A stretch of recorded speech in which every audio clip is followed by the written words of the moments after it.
Tudo de bom. Oferecimento Merini Seguros, Unimed, Nanicia Roupas Brancas, Restaurante Panela de Barro. Estamos voltando em intervalinho comercial e hoje conversando com a doutora Bárbara Yankee Preto, a gente está falando sobre febre reumática. Doutora Bárbara, a tolerância assim, por ano de uma inflamação de amidalite, um problema com a garganta, quantas vezes? Então, é um pouco relativo, assim, vai depender da idade da criança, né? Vai depender da gravidade dessas infecções e também da limitação, vamos dizer assim, que essa infecção traga, né? Daqui a pouco a criança começa a ter infecções repetitivas, mas assim, a amígdala não está ainda tão grande, né? Então, assim, mas em torno de 3 para criança em idade escolar, 3 infecções por ano, né? É considerado ainda aceitável, né?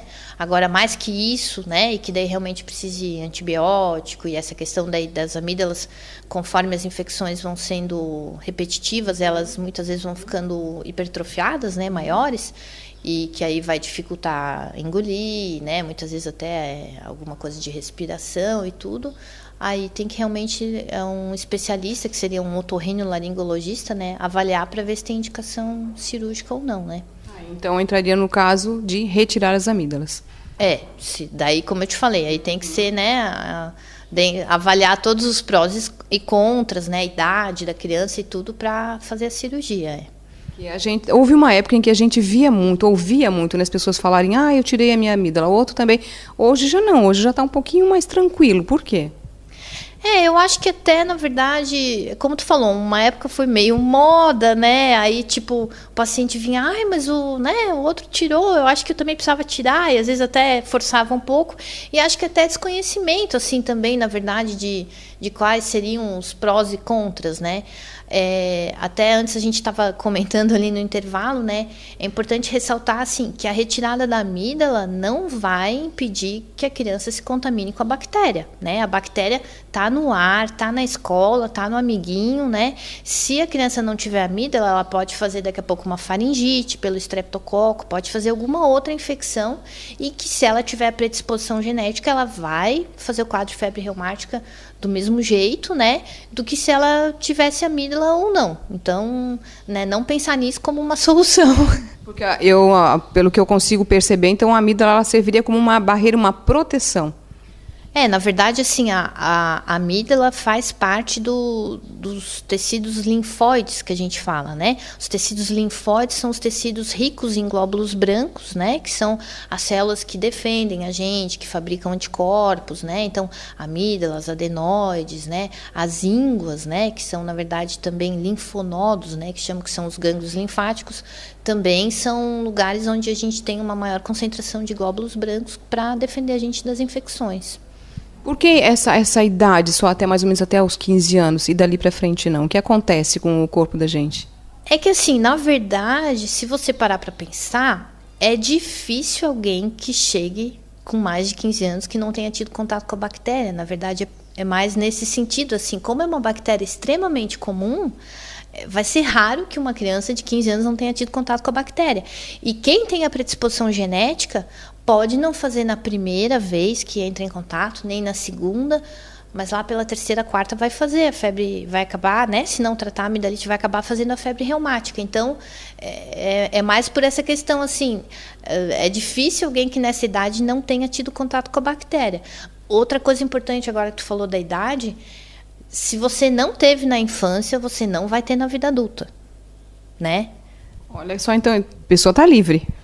Então assim, eu atendo muitas vezes pacientes que vêm com diagnóstico, pacientes adultos, né, o médico falou que era febre reumática. Não, se você não teve na infância, não vai reativar, né? Você tem que ter tido na infância, ou na adolescência, no caso, para ter um novo surto da doença, né? Isso tem uma coisa que a gente não comentou ainda. É como se ela ficasse ali dormindo, então só ficasse quietinha. Na verdade, assim, a bactéria aí você erradica com antibiótico, né? Vamos dizer, a gente fez um diagnóstico de febre reumática, né? Então, como é que a gente vai tratar isso? A gente, mesmo que a infecção tenha sido há 15 dias, como a gente falou, que é a média, a gente vai dar um antibiótico para ter certeza que está matando a bactéria. Vai dar anti-inflamatórios para a parte das articulações. Se tiver comprometimento cardíaco, vai dar um tipo diferente de medicamento. Tá, então isso a gente fez o tratamento agora, agudo. Aí o que a gente sabe? Que quando a criança entrar em contato de novo com a bactéria, o sistema imunológico dela vai repetir o que ele fez da outra vez. Então, vai fazer de novo a febre reumática. Por isso que tem a história de usar a penicilina benzatina, né? De 21 ou de 28 dias, né? Eu vou falar o nome comercial, Bezetacil, porque só tem esse, né? Pode existir, de repente, alguma pessoa com alergia a esse medicamento? Pode. Penicilina é uma coisa que algumas pessoas têm alergia, né? Aí a gente tem já outras opções de antibióticos para usar, né? Então, a penicilina benzatina, né, o Bezetacil, ele vai ser usado para prevenir, vamos dizer assim, que se a criança entrar em contato com a bactéria, faça toda aquela resposta de novo, né? Então, por isso que eu aproveitei o gancho para falar da questão do surto, né, na vida adulta. Então, para você ter lá na vida adulta, você tem que ter tido na infância, né, e de repente tá desprotegida do Bezetacil. Aí, até quantos anos vai usar o Bezetacil? Então, assim, as crianças que não tiveram comprometimento cardíaco vão usar até 18 anos, né, e aí não tem mais necessidade, porque daí o sistema imunológico, no fim, acaba, né, não fazendo mais essa resposta errada, vamos dizer, de fazer a febre reumática. Quem teve comprometimento cardíaco, aí assim é meio discutível. O cardiologista trata de um jeito, o reumatologista trata um pouco diferente, né? Mas na verdade, assim, comprometimentos leves, assim, até se aceita que você use, assim, até ali os 25 anos, né? Mas dependendo do comprometimento, é para o resto da vida.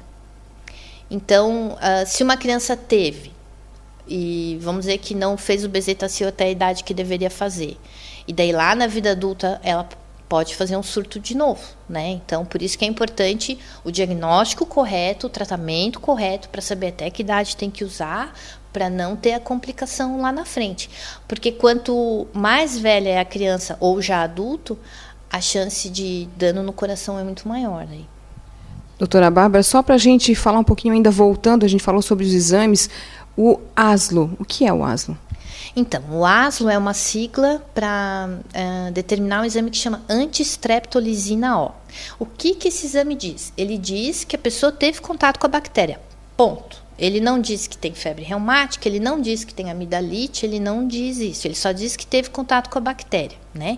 Então, assim, para diagnóstico da febre reumática, a gente usa vários critérios clínicos, né, que são as coisas que a pessoa vai apresentar, e laboratoriais. Então, não é só o ASLO que faz diagnóstico. Mais uma vez, assim, afirmando isso, né, porque a gente ainda atende bastante gente que vem com queixa, né, tô com dor nas pernas, meu exame deu alterado, é febre reumática.